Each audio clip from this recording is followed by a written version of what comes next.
Hey everyone, welcome back to another episode of Acquisitions Anonymous. I am one of your hosts, Bill D'Alessandro, and this week, along with Mills and Michael, we review an Amazon seller community business. It leads to a really interesting conversation about the economics of these community businesses, where we think that industry is going. We think it's going to grow a lot. I learned about a business model I didn't even know about before this podcast from Mills and Michael. So this is a business with 60% net margins, not too shabby. It's been around for 6 years. I think you guys will enjoy learning about it. So without further ado, enjoy this episode of Acquisitions Anonymous. Hey, Michael here. Want to talk to you about today's sponsor for the episode, which is CloudBookkeeping.com. So Cloud Bookkeeping is actually run by my neighbor, Charlie. So I've met him in person and can attest that he's a real human being and a good person. And what Cloud Bookkeeping does is offer a full suite of bookkeeping services, all in the cloud, for you around QuickBooks and other technologies that you're using as a small business owner. So if you're interested in getting the bookkeeping part of running a business off of your plate and focusing on running your business, Charlie and his team are one to call. They can put together a bunch of other stuff in terms of helping you manage and grow your business besides just bookkeeping, sophisticated reporting, definitely helping you get your QuickBooks online set up in the right way, and a number of things around payroll as well. So definitely know them and recommend them. If you want to find out more about Cloud Bookkeeping, you can go to their website at cloudbookkeeping.com.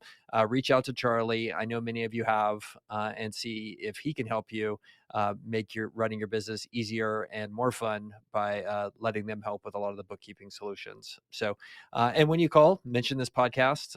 It would help us and help Charlie know that we're supporting him as well. So thanks a bunch, and cloudbookkeeping.com as the sponsor for today's episode. Welcome back to another episode of Acquisitions Anonymous. This week's deal is near and dear to my heart because it is about selling on Amazon. Mills and Michael, have you guys ever sold anything on Amazon? Never, not a Hell dollar. no, I have a real job. Well, if you would like to, today's deal is very relevant to you. No way, I've never sold at Amazon. I got class. No, just joking. Who is reading this one? Who wants to take us through it? I got it. Okay. This is an SBA pre-approved Amazon sellers mastermind dash membership base drives recurring revenue, 6 years in business, 60% net margins. So maybe we should level set. Are you guys familiar with this term of mastermind? Should we talk about what it is? We should talk about what that means. Okay. A mastermind, it comes from one of the Think and Grow Rich type book, early type folks. And basically it was the idea of you as a business owner or an operator need to surround yourself with people on a similar journey who are smart, and it creates basically this mastermind of your mind plus the other people. So basically it's just a fancy way of saying you should be in a peer group of people on the same journey as you who are in a giving circle, right? Who are helping each other. So that's what a mastermind is. And then there are people who run these masterminds and they charge you to be a member of them, and they curate them. They bring in speakers and all that kind of stuff. So a mastermind is just another way of calling it a peer group. Is that how you guys understand it? In some ways, like YPO or EO are some of the original masterminds, right? Absolutely. But I mean, my problem with the word mastermind, like I totally hate it because there were these guys running like these really scammy masterminds at a co-working space I was at. And I was like, I'm never getting involved in anything called a mastermind. So like, I love the concept that it can be done above board, but I hate the name because it's totally ruined for me based on these kind of scammy people that were doing this stuff. And it was like, you see like the tent revival people that are like speaking in tongues and stuff. It was that for like business. That's what these guys were doing. And I'm just like, this is so scammy, terrible type stuff. I would call the business model guru adjacent, right? A lot of gurus or people with content businesses spin up a mastermind because they're pretty lucrative, right? I mean, there's no cogs, just pay a member fee. And the great thing is they get really sticky because people make friends with the other people in the mastermind. And then if you cancel, you lose all your friends, right? 100%. So they're great businesses. 100%. Well, and it's interesting, I've built this course Mirka and I are working on, and it's getting released next month.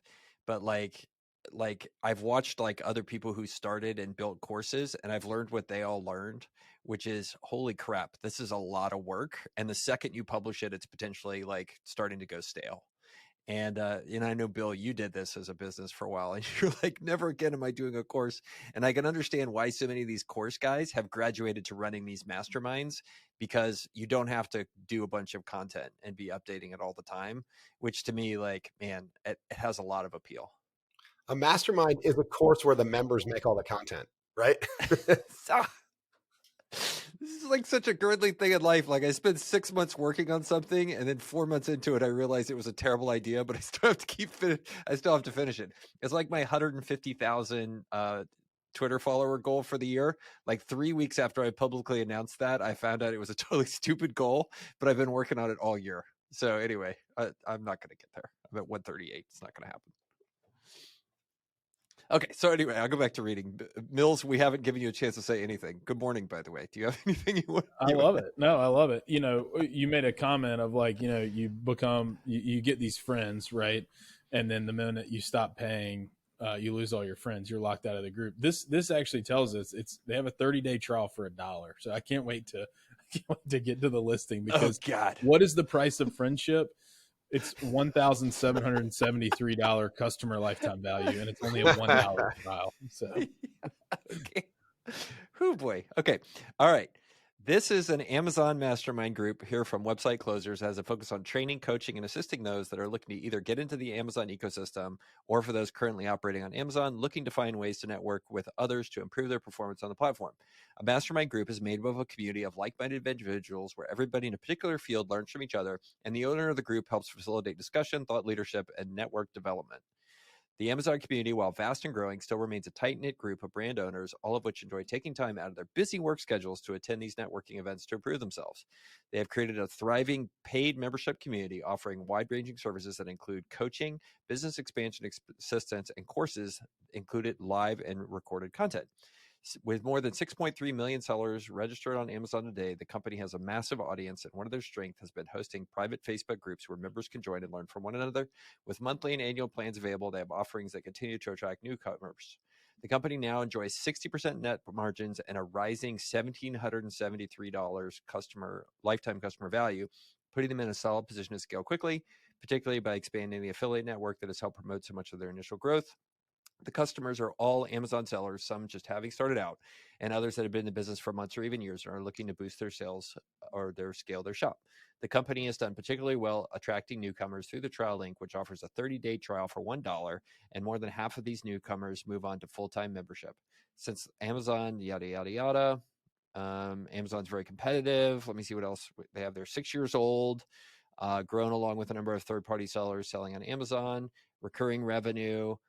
Customers also have a VA service, which I guess they sell to the members. And once a year, they get together for an in-person seminar called a family reunion with a range of different speakers, plus breakouts and networking opportunities. Can we just pause here? I didn't think it was a cult until they called it a family reunion.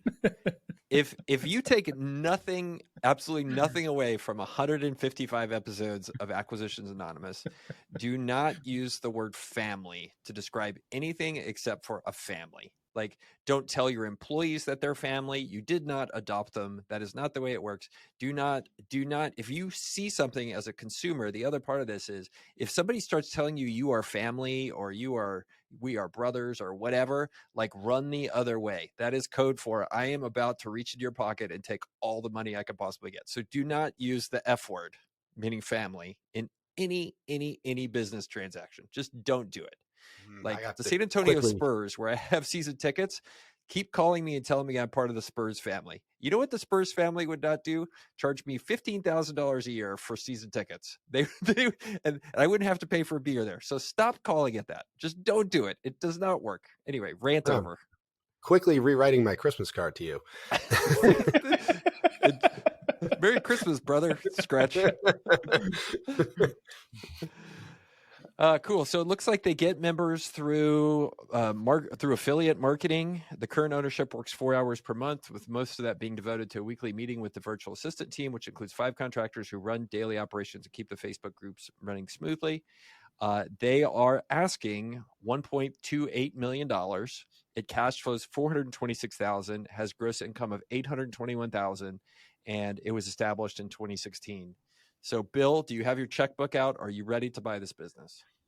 So here's the thing about businesses like this is they are good businesses, and they, as a business, right? I mean, this thing's got 60% net margins. And it can be one of those things that's relatively lindy, to use a cheesy Twitter term, right? Like the longer it sticks around, the longer it tends to stick around, right? I would never, ever be interested in a community that was 1 or 2 years old, right? People haven't really formed long-term bonds. For example, I'm in a community called eCommerce Fuel, which is, I guess, tangential to this one. I don't know which one this one is, but I've been in eCommerce Fuel for 10 years, right? And the guy that runs it, Andrew Udarian, curates it like a really tight-knit community. And I'm going to pay dues for that thing until I die, probably, right? How much and are I the know dues? a lot How of much are people the will. dues? I think it's $250 a month. Okay, so what is that? $3,000 a year? Yeah, like $3,000 a year, which I tell him all the time is grossly underpriced. Right. It's very interesting because, like, one of the things when I'm in a CEO peer group here, which I guess is equivalent of a mastermind, but it's in real life, and I've had other people talk to me about running CEO peer groups, and they come to me and they're like, "Okay, well, we're going to make it $150 a month," and I'm like, "Nope, not interested. I don't even care what it is. Like, way too cheap." Because there's an interesting thing. Like when I chose a peer group here in San Antonio, part of the delineating factor was I decided to join the one that was the most expensive. It's like, why did I join them? It's the most expensive. It's because I wanted to be in a group with total ballers. And I was like, okay, the most expensive one that's going to have the highest value proposition, like, is going to attract those people. And that's not always true. But it's interesting about these kind of groups. Like, there's a selection process that happens based around price discrimination. Like, you charge more, potentially get different types of people in the door. And so, like, I've turned away groups. So I'm just like, nah, too cheap. Not doing Well, it. the funny thing about that, right, is that's generally true until at some point, like, it tips and it's just free and it's by invite only, right? Yeah. Where it becomes like not about the money anymore, like at the very high end. On this one, it says their membership makes up 60% of their revenue, and the average contract size is $197 a month, or I guess they give you a break, $1,970 per year. The lifetime value of the customer, though, is less than the 1-year deal. So that tells us a lot about the churn of, right? And that's the average. That's the average lifetime value. So that, when I'm reading between the lines here, you could get all this data from them. You would want to, if you look at it seriously. But my guess is that most people pay $200 a month for like somewhere between 3 and 6 months. And they're like, I'm not getting enough value out of this. It's not worthwhile. They're not even staying in it for a year on average. So maybe Mills, there's another thing embedded in this business that I think people who buy businesses don't realize, is that I think this business has shitty customers. So like a long time ago, I had a software business. We could talk about 5 episodes, right, for shitty customer businesses. This is so good. Right. I'm glad you said this. And if you sell stuff to restaurants, like, here's the thing, your software program can be great, but maybe their food is terrible and they go out of business all the time. Like, restaurants go out of business all the time. And I think the same thing is true here for Amazon sellers. Like, yeah, the average guy is in this club for not 6 to 9 months. He might be going BK on month 10. Like, it might not be because he didn't get value out of the group. Who knows? Well, maybe it is. If he got more value out of the group, he wouldn't have been toast. But I think that's baked in here too. You also have to wonder, right, if they allude to the affiliate marketing part of this that helped grow their business so much, and that starts to feel kind of slimy to me, because it's like, hey, you join the group and you know what, we'll give you $100 off if you get your buddy to sign up, or whatever the tiered kind of thing is, that probably starts to feel a little bit like a pyramid, because it's just a race to see who can sign all these people up. I would be very worried about how sticky are those customers given this type of churn and their type of customer acquisition model that they allude to. Especially because it's like the idea of like Amazon home businesses now have become the get rich quick scheme from your home business. So I don't know if you guys are on TikTok or not, but the new ads that are like totally like plaguing the thing are these scammy dudes that basically will sell you a business in a box that's an Amazon business. So they'll figure out what product you should sell. They'll like get you in contact with the factory or whatever. And then it's like, oh, here's this already operating Amazon arbitrage thing that we've done through some black hat stuff. And like, so like back to the bad customer thing, like a lot of these people I think in this are probably people that have fallen victim to that scam and are like coming in and expecting you to save them. Like, oof, yucky. Right. I mean, it comes back again, Michael, to what you said about the price discrimination. Because, if my community is $999 a month, right, like those businesses are probably working. They're not on the edge of bankruptcy, like they're going to be around for a while. If your community is $99 a month, who does that attract? Like that's the thing about e-commerce fuel is I think you got to have $1 million in revenue to get in. They vet people, and I think people stick around longer.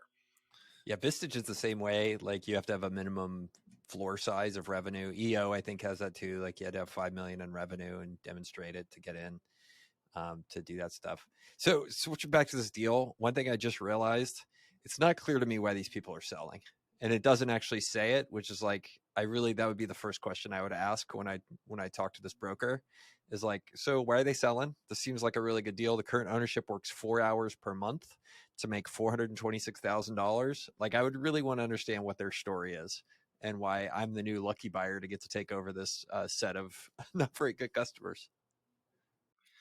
Yeah, well, the thing I'd also want to understand too is not always, but at times these things can be cults of personality, right? Where the founder, like this community grew up around the guy that is the guy, right? And I assume that guy is the guy selling it. So as soon as he's gone, the guru is pulled out of the middle. Is the community going to hang together or not? So, and that could be a hard thing, I think, to suss out from the outside. You'd have to kind of get into the community, see how much he interacts, see how much people mention him and talk about him. Who knows? Maybe the thing is named after him. I don't know. Is he tweeting about it all the time? I'd really want to understand how central the guru was to this thing. You just described the community function of my course. Yeah, I think the Slack workspace is called Girdley. Yeah. That I got invited to. It's very true. Well, I mean, the topic I've done, like, I think is so big that as I'm going through, I'm like, oh, there's a nuanced thing that somebody's going to have a question about. Like, there's just no way that this can exist, like, without that. So hence the thing. And it's just like, okay, if you have a question at any point and you paid the money, like, I'll answer it on Slack, even if it's dumb. So that's part of the goal. It's also like an insurance policy for anything like I screwed up in 6 months of building the dang thing. So, but yeah, I hear you. Mills, you had something to say before I started talking about my course again. Sorry. No, I just love it. It's like shots fired, and you're like, okay, that's me. Well, when I first was looking at, like, when I first was on Twitter, I was like, courses suck. This is terrible.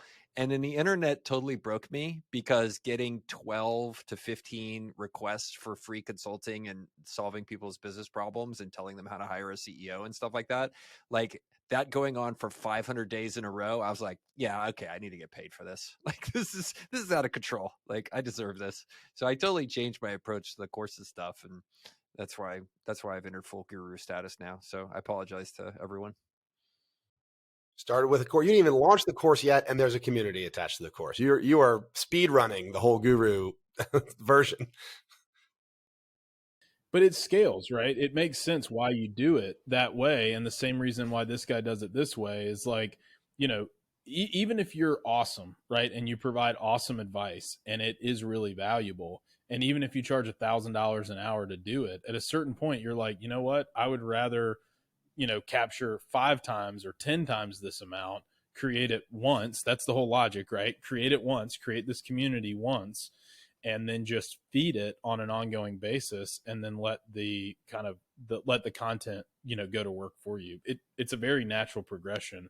I just think that, the nature of advisory work and consulting based work, I think it has to be a little bit more nuanced than, which is why obviously people try and do like Facebook communities or, like this mentions Facebook Lives or Slack groups, because you have to do something that's outside of the mold, the can. So have I ever talked to you guys about my buddy Ty's business for business development? Like, he has a community that looks just like this. just like this, and I'm totally blanking on the exact name of it, but he started it like 3 or 4 years ago as a professional community for business development professionals that do BD, right? So partnerships and channel and all that kind of stuff inside of tech companies. And basically there's no like playbook or books on how to do that stuff. And also what works changes all the time. So it's like the perfect thing for a community. So they charge, I think, like $400 a month or something like that for these folks, and their company pays for it. It's like an educational thing, but it runs just like this, right? He spends a few hours and has a day job doing BD, and then he then just has contractors and stuff like that that are like basically just rinse, wash, repeat, overseas kind of VA type folks, finding and posting content, making sure, passwords and are reset and all that kind of stuff. But the economics look just like this. And I think there's like a ton of opportunities like this. And so like, I don't know if you guys saw my thread on chief of staffs and that kind of role, and it's coming to be more of a thing. And like 2 different groups were like, oh yeah, we set up a community just like that. And it looks just like this. Same kind of like a community for people doing the chief of staff role, in which there's no real playbook and you need to go to a place to learn how to do it. Like, I think these could be really good businesses in terms of, people doing this instead of like an agency type thing if they're interested. All right. So I have a question for you guys about this. You sign the NDA, you get the SIM, you have a conversation with a seller, and you absolutely love this business. What have you found out about it that makes you go, okay, I would do this deal. I like it? Good question. I would have found out that there's a core of really long-term members that, you don't see it here in the average customer value, but like there's a core of people that have been members for 5 years and post extremely good content. And also that those people are not posting that content anywhere else. That would make me happy. That's one thing that comes to the top of my mind. I think you would see that both in the quantitative stuff, Bill, that, in terms of what's your daily active users, what does your churn look like what is the profile of these businesses and how is it transitioning over time? Like all that would show up and be very quantitative and look a lot like SaaS metrics. And then I think qualitatively, like I would want to go in there and really suss out, like, is this just like a spammy type thing, or like are people actually really putting in like good quality? Like, do I see there being utility here based on kind of what, what's getting posted? Or is it just like, black hat, type stuff, or just garbage, right? What's the quality of type stuff that's going on in terms of discourse? I think it would be very hard to tell that unless you were an Amazon seller yourself. Yeah. Right. I mean, I could show you 5 essays about selling on Amazon. It might be very hard for you to tell which one was really unique and high value, but I could probably tell right away because I've been immersed in the space. Me stupid.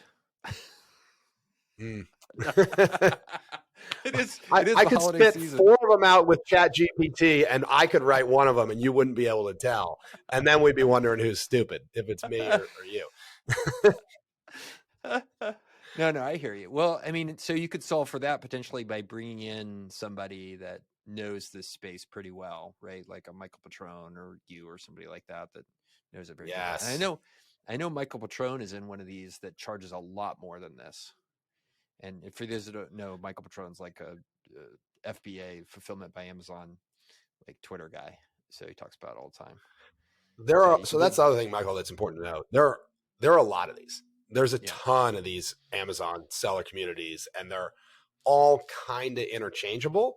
I like that this one's been around for 6 years. I also like that this one does in-person events, because that's something I've learned from eCommerce Fuel.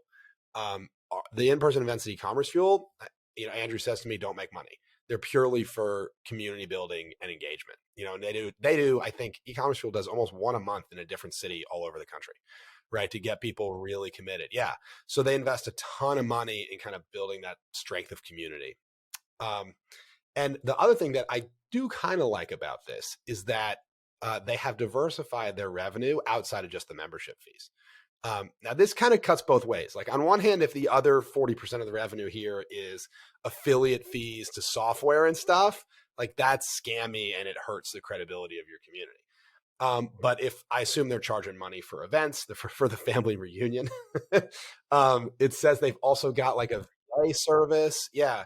it seems like they've tacked a couple things on that they're selling to these people. Also, I want to understand the take rate of that stuff. I want to understand the quality of that stuff, and wonder if there's any kind of growth in the ancillary revenue streams. Also, If you go up to the top of this, whoever is controlling the screen share, over the stock image, it's pending. Somebody maybe has this under contract or under LOI. So, you know, it's always amazing what people will gravitate towards, but surprising.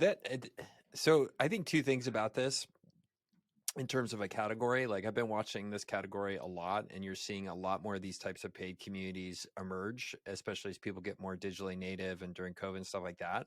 So like, this stuff is definitely happening, but as you said, Bill, like, these are not super scalable businesses, right? At best, you just replicate it into different type of areas.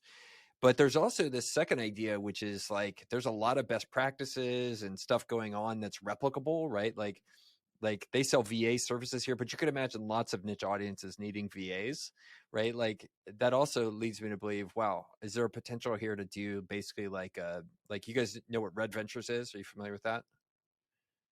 oh yeah, So like, do a Red Venture style thesis with this and go acquire and run these type of communities better by building a holding company, or building a roll up of these type communities. So we talked about the one for chief of staff, for business development, for Amazon sellers. Like, there's got to be one at some point for, and I know there's one for staffing companies because my buddy's in one.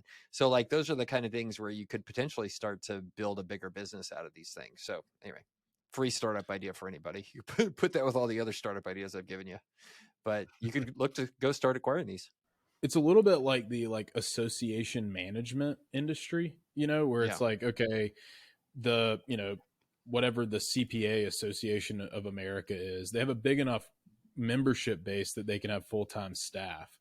But, there's smaller communities, smaller organizations that, it might be like, the Septic Tank Association of America may not have all the personnel and the revenue to be able to have, more than just kind of a director. They may not have a marketing person and an events person. And so there's these association management groups that, easily, right, can go, oh, we have a playbook and we'll run it for, HVAC guys, plumbers, property managers, CPAs, like, you name it, and they can just rinse and repeat. And they're like, yeah, we host events, we collect dues, we help publish content, we run your website, we provide forums for you guys to comment, whatever the things are. This reminds me, I think, of some of those characteristics where you could just copy and paste.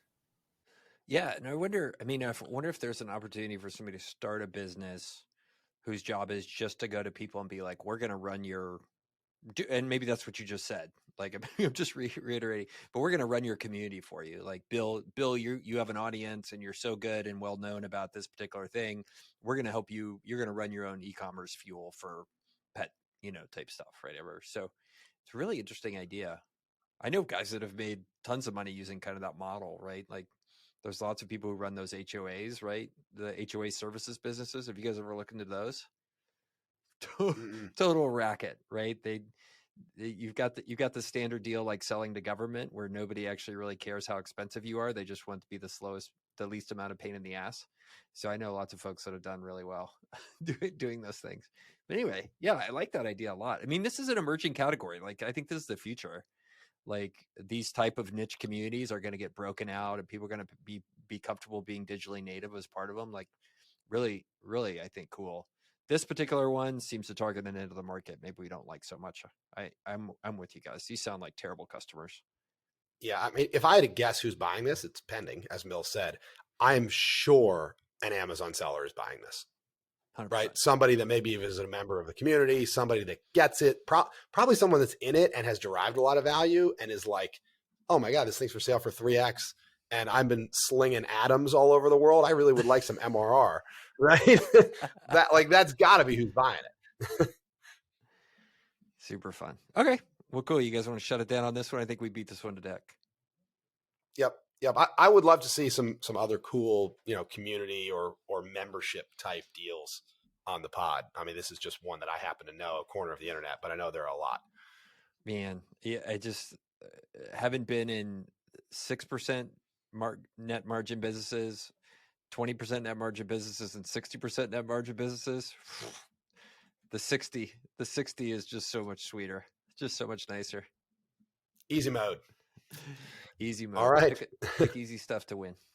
All right, we'll wrap it up. That does it for this week's episode of Acquisitions Anonymous. We will see you guys next time. If you like us, review us. 5 stars, baby. We would appreciate it. See y'all later.